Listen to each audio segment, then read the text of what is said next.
Amazing. Okay. Well, good morning, everyone. It's a pleasure to be here at Canada's largest port. More than $1 billion of goods move through this port every single day. And in fact, when you look at the capacity of Port of Vancouver, it's bigger than the capacity of the next 5 biggest ports in Canada combined. But within the next decade, it's not going to be enough. And it's certainly not going to be enough if we're going to grow this economy, become stronger, more independent, more diversified, trade more with Asia and other parts of the world, which is what our intentions to do. So we're looking through the Major Projects Office at expanding this port. But one of the things, if you expand the port, everything's connected. So expanding the port requires increasing the capacity and the efficiency of our rail system. It also means working to enhance some of our exports of energy and others. And we have tremendous opportunities in order to do that. But in order to seize those opportunities, and let's just put it in perspective, the federal government is looking to invest about $10 billion, more than $10 billion, to help expand the port, grow our exports away from the United States by more than 50%, create over 17,000 jobs, 18,000 jobs in the construction of that, another 17,000 jobs full-time in the operation of that additional capacity, and that's not counting all the businesses and the knock-on effects. In fact, I was at a canola farm yesterday just north of Innisfail in Alberta, where they will get the benefit of this expanded capacity as we expand agricultural exports as well as products and others. Okay, so that's the opportunity, but everything is connected, and in order to seize the opportunity, we need to do several things at the same time, and that's our intention, and that's why we're working with the Musqueam Nation. We're working with Tsawwassen First Nation. We're working with the Squamish First Nation, the Tsleil-Waututh First Nation. This is unceded territory and traditional lands. There are treaty rights from the First Nations, and we need to work in a way that is building inclusively with Indigenous partners, sharing in the economic benefits, ensuring that the incredible natural resources we have, heritage, patrimony, is not just preserved but enhanced. So the federal government has been investing hundreds of millions of dollars to protect our whales, including the southern resident killer whales just off there. Hundreds of millions of dollars coming to with a part of the Pacific salmon strategy. $3.5 billion for our broader ocean protection strategy.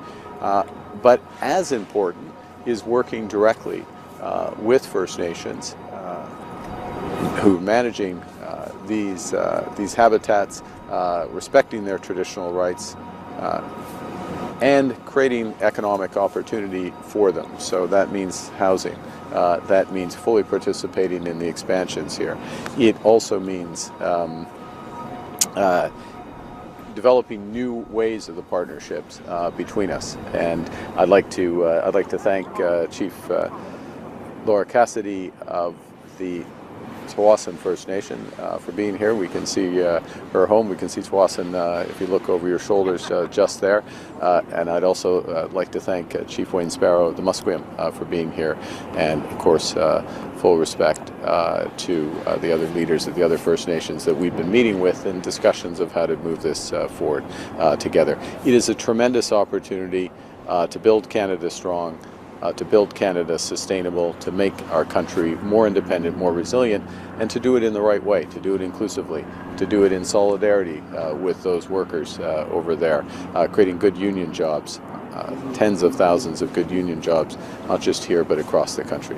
Alors, c'est un grand plaisir d'être ici à la port de Vancouver. C'est le plus grand port du Canada. C'est plus grand que les autres, les 5 autres ports qu'avant. Deuxièmement, c'est maintenant il y a des exportations à peu près 1 milliard de dollars par jour. Mais c'est pas assez. La capacité de ce port-ci va être trop petit dans une décennie. Et pour un Canada plus fort, plus indépendant, plus résilient, plus indépendant des États-Unis, il faut augmenter nos exportations, il faut augmenter la capacité de ce port-ci. C'est nécessaire de faire d'investissements, de grands investissements ici, plus de 10 milliards de dollars par le gouvernement fédéral. Mais en même temps, tout est connecté et il faut travailler dans une manière inclusive avec les Premières Nations, dans une manière de solidarité avec les travailleurs canadiens, des syndicats canadiens et dans une manière soutenable. Et c'est la raison pour laquelle nous travaillons, nous avons des discussions très constructives avec les chefs des Premières Nations et c'est la raison que nous investissons des milliards de dollars afin de protéger les baleines, afin de protéger et augmenter, renforcer la population de saumon et dans une manière globale de protéger notre patrimoine marin à travers le Canada et surtout ici à la Colombie-Britannique. Alors, il y a des grandes occasions, on va les saisir, mais on va les saisir ensemble pour tous les Canadiens, tous les Canadiennes. Merci beaucoup. Thank you very much.